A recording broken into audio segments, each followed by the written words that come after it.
Hello, Buffs. Welcome to Heard on the Go with Dr. Mull. I'm your host, Dr. Deandra Mull, Vice Chancellor for Student Life. I'm excited to use this platform to connect you with the stories, conversations, and insights to student life here at CU Boulder. Whether you're a student, Buff family member, staff, or alum, this podcast is for you. Let's get started.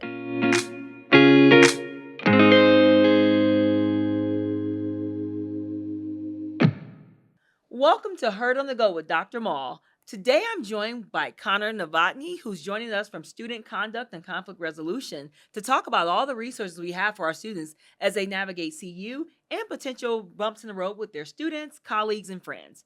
So here we go. Connor, are you ready? I'm ready.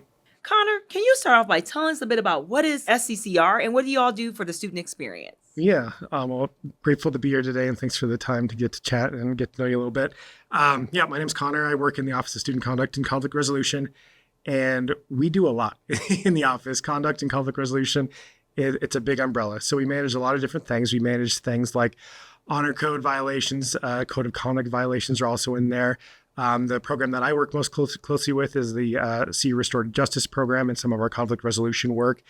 So we manage those aspects as well in the office. So those are just some aspects. Like we offer things from trainings, workshops, one-on-one coaching kind of things while people are managing conflict in their lives. Basically, we're just there to help students understand and learn from, like when their encounter of community comes up with a little bit of friction, right? And that happens for all of us, and especially at the student age. And so we're here to guide that learning process through a variety of means, whether it's managing a conduct process or these restorative justice programs that we have, just really encompassing of student experience, of community when things are just a little bit more challenging, which happens in life. So you've mentioned a lot here that honestly, most people wouldn't know about SCCR. There are so many things you do outside just standard student conduct. Tell us a bit about what is, for instance, restorative justice. What does that mean and how can I help our students as they move forward? Yeah, so restorative justice work is very near and dear to my heart. So essentially what we think of from a restorative justice perspective is one, and this is going to happen in life, right? Like conflict is inevitable, we say. And that also like we're going to be responsible for causing some harm in life, right? That's just human experience. We're not going to meet people's expectations.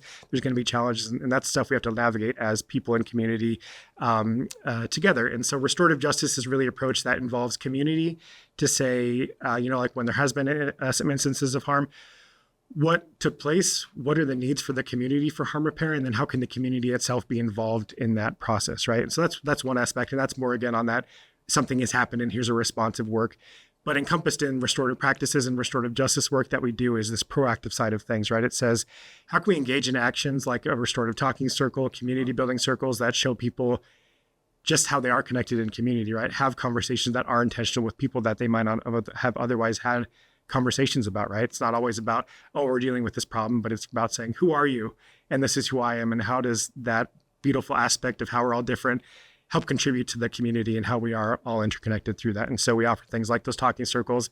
We help people with some of these workshops, like just conflict resolution trainings, right? So I did a lot of those over the summer for incoming freshmen. That was like, how do we navigate just being in a workplace and having different approaches to managing conflict, right? And so we just think all that work that we can do on the front end about helping people understand that conflict, we say, is inevitable, but escalation's not, right? And so how do we give people those tools to say, yep, I'm going to have to figure this out.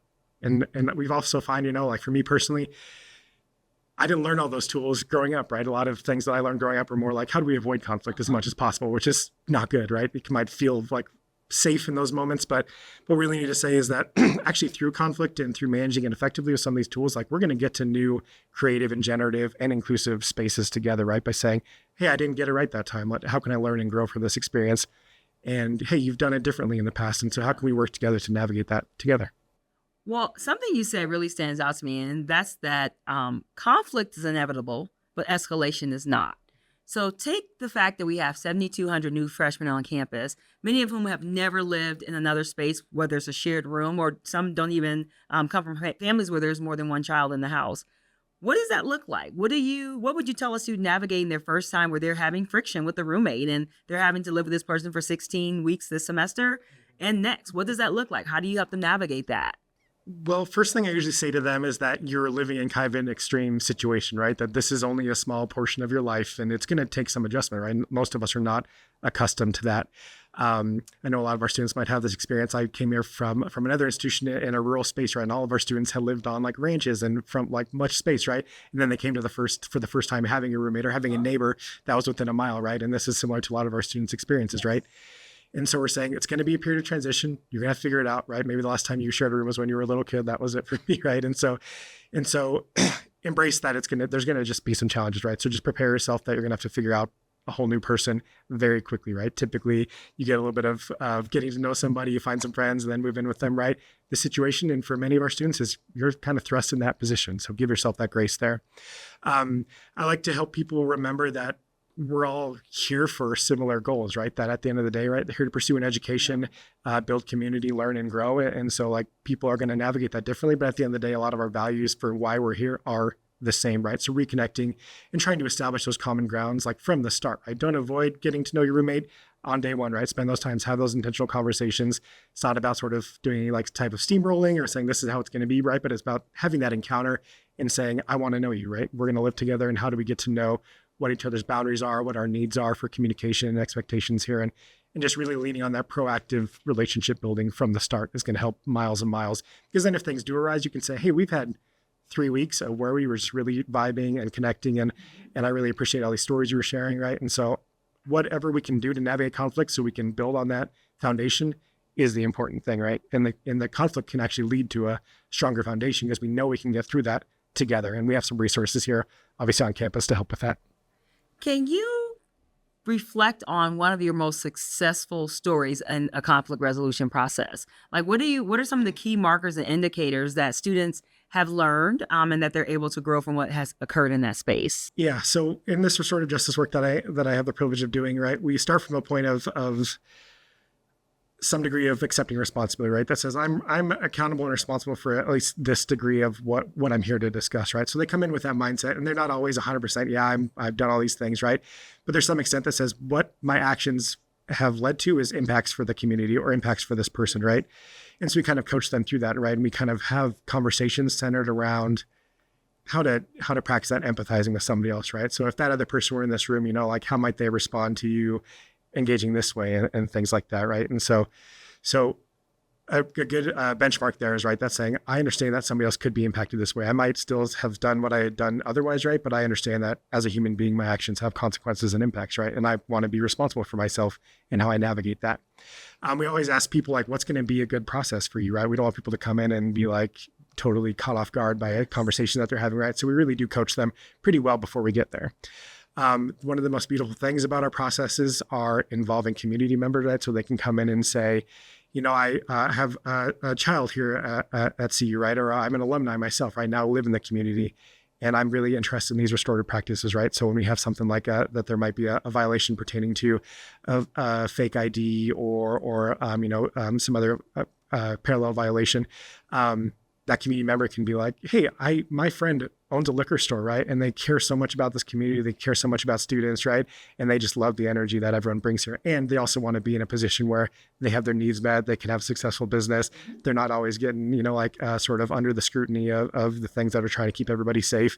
And so when the students get to hear that, right, they're not just hearing about the impacts of their actions, right, which they're already prepared for a little bit, but they're also building a relationship to somebody in the community that they probably would never have spoken to otherwise, right? And I think that's the beautiful part about restorative practices, is when you can bring together people that might feel totally disconnected, right? But because we're here in Boulder, because we're here connected to the university, that they actually do have a relationship, even if they've not been in conversation before. So we're inviting that space of encounter for them to say, hey, we have to figure this out together, right? We have to figure out how to be in this dynamic situation as community members, and it can be really powerful. Well, and I think that that's a really good point to make, is that this is about community. Restorative practices are really meant to restore what's been damaged or lost within the community and between individuals. A lot of our students will not know that they can come to you all. What do you say to students who's trying to restore directly for harm that they've caused without intervention or without the assistance of your office? What advice do you have for them for just navigating? How do they start the process of restorative justice or restorative practices? Yeah. So if they're trying to understand more deeply some of these concepts and how to be like in a relationship, right? I think there's a ton of literature out there, and then we can connect folks with that. There's a great series called The Little Book of Restorative Justice for XYZ topic, right? So there's some good ways to think about some of these ways, right? And I think that it's the power of some of the restorative practices and this bigger literature, right? Is it's not confined to any one space, right? And that's how we try and educate people about this, right? That this is more an approach about how we're in a relationship, right? So the more that you can think of yourself, and as a human being, as a growing adult, and a learner and a community member, that you have those relationships, right? And they're always going to take some degree of work. A little catchphrase that I've used in the past is like, "Is community is that which we tend to together," right? And it's not like a garden, right? You cannot neglect your garden, otherwise everything is going to wilt and wither away, right? So even if I learned that the hard way, but yes. Yeah, exactly, right. And all of us will at some point is part of it. And so how do we do that work to say that community is important, relationships are important, and then when I've set that as my perspective and my outset for how I view myself in the world, then the other things can be approached with some grace and humility, right? When we need those things to say, maybe I didn't get this right the first time, but I care about you, I care about our relationship, and I want to find a way to navigate that. So learn about those practices, understand how you're a part of a community, and I think approach conflict with some humility, but then also dignity for yourself and others, right? That it's hard. Conflict is not easy. When we ask people like, what do you feel when I even say the word conflict, right? They might feel their fists clenching. They might start getting sweaty, they might feeling warm and stuff like that. And so it's not easy, but if you just give yourself and others grace and approach it with some humility, it can transform your relationships, I think, at the end of the day. Well, and what I'm hearing is that in some ways we're expecting people to unlearn some of what they know in order to navigate.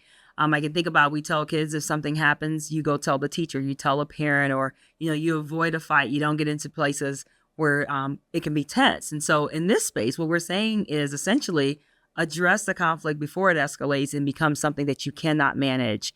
And so I think that is a shift. It's a shift in what we're expecting from students. And it also is an aha moment for me in some ways as well, because this is an aspect of, as we think about what employers, again, will tell us about what they're expecting from their students, conflict resolution and conflict navigation is a part of it.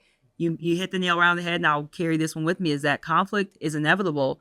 Escalation is not. And so how do we make sure that, again, we're preparing folks to navigate the places and spaces so that they can come out of this in a way that's restored and not feeling as though that anyone's lost in order to navigate conflict too. This does not have to be a lose-win, a win-lose. It does not have to be a space where growth does not happen. And so that's very much, I'm hoping, a key takeaway from our listeners and those who are watching this is that conflict is inevitable. Escalation is not, and there is a win-win to be had here. Yeah, I think that's beautiful. So, anything else you would share as we wrap up? I guess the other thing when thinking about CURJ and SCCR, right, is there's actually a lot of different ways for people to be involved. It could be students, staff, faculty, broader community members, alumni, things like that. As we, in these community-based processes, we need volunteers to come say, hey, I care about you as a human being. I care about these restorative practices, and I want to offer my perspective and time to help generate that community-based approach. And so there's a lot of ways to get involved. You can find out on our website about some volunteer opportunities for that. But it's just a really, I think, impactful way to just re-engage and give back to the community and help students feel like they are connecting with people beyond maybe their social group or however they spend most of their time with. So a lot of opportunities. Our office is very expansive in serving students. We're here to help people learn and grow. So if you're at any point in the process trying to navigate conflict resolution, student conduct and conflict resolution is there to help, and we'll answer your questions at the drop of a hat. So, Connor, thank you so much for a very informative and impactful conversation. Again, and I'm hoping that our listeners know just how valuable a resource you all are. You have a lot to offer. Again, it's not just conduct, it's conflict resolution, it's restorative justice. It's about creating community and making sure we're maintaining community, because sometimes we build and we also have to tend to it. I'm going back to your garden analogy, making sure we're taking care of what we're building. So thank you for taking care of our students. Thank you for building forward and finding ways for them to grow and to bloom themselves. And we're just grateful to have you and your team here leading us forward. Very cool. Thank you, Dr. Mull. Thank you. And there you have it. Heard on the Go with Dr. Mull. Thank you for joining us for today's episode, and Go Buffs.